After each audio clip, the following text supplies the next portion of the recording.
ভাই রে, তোরা কি আর কোনোদিন ভালো হবি নে? গরমের সময় জম গরম পড়িস, শীতের সময় জমের শীত পড়িস। একটু কম করে পড়লে কি হয়? তাহলে তো এই যে বিনা কারণে গালাগালিটা খাস না। তোরা যে যে পরিমাণে পড়িস, গরম পড়লে জম পড়া, এই গরমে মরতে মরতে বাঁচি, বাঁচতে বাঁচতে মরে যাই। কি একটা অবস্থা! কেন কম করে পড়িস না বলতো?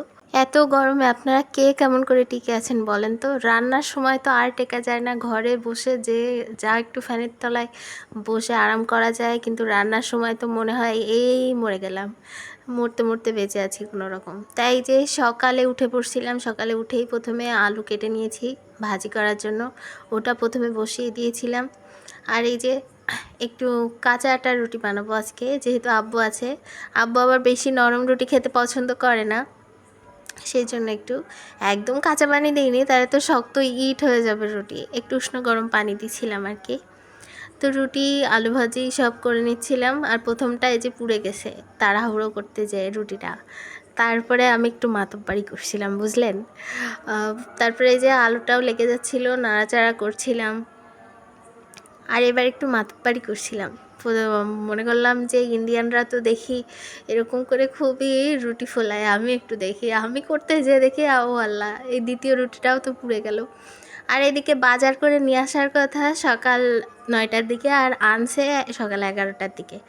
এইবার তাড়াহুড়ো লেগে গেছে রান্না করায়। তো মাছ প্রথমে তো ওইটা ওরকমভাবেই রেখে দিলাম, আর 5 পিস নিয়ে নিলাম, ওইটা তাড়াতাড়ি করে ভাজতে বসিয়ে দিলাম লবণ হলুদ মেখে। আর বাকি যেগুলো আছে সেগুলো কাজের ফাঁকে ফাঁকে পরিষ্কার করে তারপরে ভাবলাম যে পলিথিনে উঠায় ফেলবো আর কি। তো এই যে কড়াই গরম করে তেল দিয়ে তাতে হচ্ছে মাছগুলো একে একে ভাজতে দিয়ে দেব। আর ওইদিকে ওই যে ডাল সেদ্ধ করতে বসিয়েছিলাম, মসুরির ডাল, পাতলা ডাল করব আজকে। তো মাংস যেহেতু কালকেরটা আছে, আর এই পাতলা ডাল হলে বেশ মজা লাগে খেতে। তারপরে এই যে প্রথমে অল্প অল্প করে মাছ দিয়ে রান্না করে নিচ্ছিলাম, আর ডালে পানিও দিয়ে দিলাম। আর এদিকে এই যে আমি বররে বললাম যে বর, তুমি হচ্ছে ঝিঙে আনবা, ঝিঙে ঝিঙে আনবা, চেন ঝিঙে, বর্ণনাও দিয়ে দিলাম। সে বলে, ও মেরি, ঝিঙে তো পাচ্ছি না, তোমার দেওয়া বর্ণনা মতে তো চিচিঙ্গা আছে, চিচিঙ্গা নিয়ে আসবো। তো দেখেন অবস্থা। তখন আমি বললাম, ওগো স্বামী, ঝিঙে আর চিচিঙ্গা একই জিনিস, তুমি ওটাই নিয়ে আসো।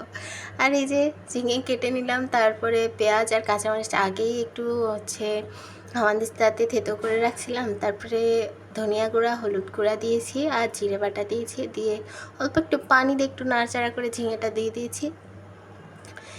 এবার হচ্ছে ডালটা নামিয়ে নিয়েছি, যেহেতু আর একটা ছোটো কড়াই নেই, সবগুলোই বড় বড়, সেজন্য ওই কড়াইতেই আবার পেঁয়াজ আর হচ্ছে রসুনটা একটু ভেজে নিচ্ছিলাম লাল লাল করে। ততক্ষণে এই যে ঝিঙেতে পানি দিয়ে দিলাম ঝোলের জন্য, সেদ্ধ হওয়ার জন্য আর কি। আর ওইদিকে পেঁয়াজ হচ্ছে একটু ব্রাউন কালার হয়ে আসলে জিরে দিয়ে দিয়েছি। এবার ভাজা হয়ে গেলে ওর ভিতরে ডালটা দিয়ে দিয়েছি, বাগার দেয়া ডাল রেডি। এবার হচ্ছে ঝিঙেটাও প্রায় রেডি, এর ভিতরে এবার মাছ দিয়ে দিলেই হয়ে যাবে। এবার ভেজে রাখা মাছটাও দিয়ে দিলাম তরকারির ভিতরে। এবার এটা আর 5 মিনিট রান্না করলেই শেষ হয়ে যাবে রান্নাটা। 5 মিনিট ঢাকা দিয়ে রেখে দেবো, তাইলে কমপ্লিট। আর ওইদিকে ডালটাও বেশ বলক উঠে গেছিলো, ডালটাও নামিয়ে নিয়েছি। বাহ, এবার শেষ। এবার এই যে মাছটা ধুয়ে নিয়েছিলাম এক ফাঁকে, এবার হচ্ছে মাছগুলো 2টা পলিতে রেখে দেবো, ফ্রিজে রেখে দেব। আর মাছগুলো রাখার পরেই এবার শাক, এই শাকের সময় তো আরেক কাহিনী। শাক আমার অর্ধেক বাছা শেষ, তখন এসে বলছে, তুমি হচ্ছে লাল শাক রান্না করতে পারলে না। আমার তখন বলতে ইচ্ছা করলো, ওগো স্বামী, তুমি কেন আগে বলোনি? কেন যখন অর্ধেক কাজ শেষ তখন কেন বলছো? এত এত শাক আনছে, শাক তো দিনের দিন না খেলে ভালো লাগে বলেন? লাল শাকও আনছে, এই কলমি শাকও আনছে। শাক দেখলেই আমার রাগ হয়, বাঁচতেই আমার কষ্ট হয়। তারপরে লবণ দিয়ে সেদ্ধ করতে বসিয়ে আমি গোসলে চলে গিয়েছিলাম।